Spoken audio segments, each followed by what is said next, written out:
దేవుని పరిశుద్ధ నామమునకు మహిమ కలుగునుగాక. మరలా ఈ ఉదయకాలమున మనమందరము దేవుని యొక్క సాన్నిధ్యములో కూర్చొని దేవుని వాగ్దానమును జ్ఞాపకం చేసుకొనుటకై ప్రభు ఇచ్చినటువంటి గొప్ప కృపను బట్టి ఆయనకే ఘనత మహిమ ప్రభావములు కలుగునుగాక. ఈ ఉదయకాలము దేవుని యొక్క వాగ్దానము యెషయా గ్రంథము 66వ అధ్యాయము 12వ వచనం.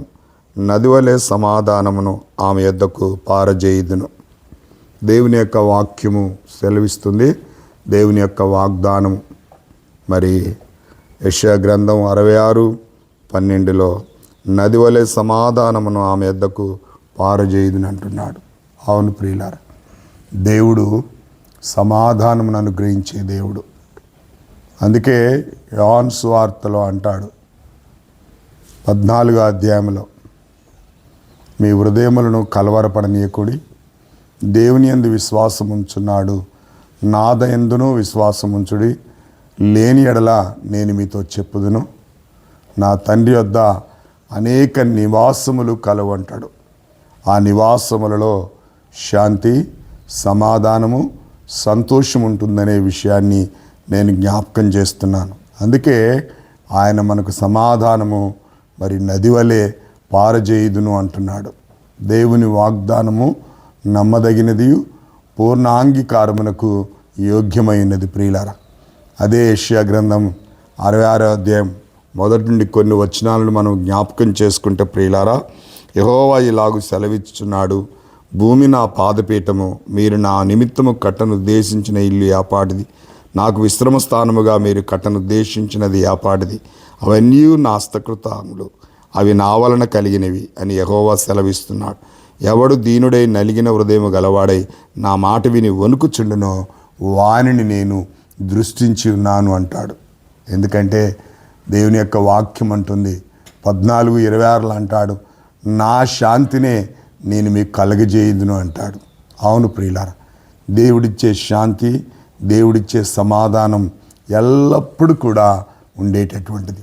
అందుకే ఆయన యొక్క వాక్యము మనకు సెలవిస్తున్నటువంటి రీతిగా మరి నదివలే సమాధానమును ఆమె యొద్దకు పారజేయుదును అంటున్నాడు. సంఘానికి శాంతినిచ్చేవాడు, సమాధానమునిచ్చేవాడు ప్రభు అయినటువంటి యేసుక్రీస్తు అనే విషయాన్ని ఇక్కడ నేను జ్ఞాపకం చేస్తున్నాను. నిజంగా ఆయన కృప మన ఎడల ఎంత హెచ్చుగా ఉన్నది అంటే ఆయన విశ్వాసత నిరంతరము నిలిచేదిగా ఉన్నది అనే విషయాన్ని నేను జ్ఞాపకం చేస్తున్నాను. కాబట్టి ఆయన కొరకు గుడులు కాదు, గోపురాలు కాదు, మందిరాలు కాదు, ఆయన సమాధానమును కోరు దేవుడు. అందుకే మనుషులు కట్టనించే ఆలయం ఏపాటిది, అవన్నీ నా హస్తకృత ఆలయములు అంటాడు. మరి మానవుని హృదయం దేవుని ఆలయముగా పరిగణించబడ్డది. ఇవేమో సమాజ మందిరము, కానీ మన హృదయము దేవుని ఆలయం. ఎప్పుడైతే మన హృదయాలు దేవుని ఆలయములుగా మార్చుకుంటామో అప్పుడు సమాధానమును నదివలే మరి పారజేయ దేవుడు. కనుక ఈ ఉదయకాలమున శాంతినిచ్చి సమాధానాన్నిచ్చి నడిపించే దేవుడు. కాబట్టి ఆయన శాంతిమూర్తి ప్రియులారా, ఆయన ఎంతో నమ్మదగినటువంటి వాడు. కనుక ఈ ఉదయకాలమున వాగ్దానమును ఎత్తిపట్టి దేవుని స్తుతించి, దేవుణ్ణి గణపరిచి, దేవుణ్ణి ఆరాధిద్దాం. అట్టి కృప దేవుడు మనకు అనుగ్రహించునుగాక. ప్రార్థన చేసుకుందాం. సకల ఆశీర్వాదములకు కారణభూతుడు అయిన మా తండ్రి, కృపగలిగిన మా యేసయ్య, జీవముగల మా తండ్రి, జీవాధిపతి, సైన్యములకు అధిపతి యెహోవా, నీకు స్తోత్రములు చెల్లిస్తున్నాం.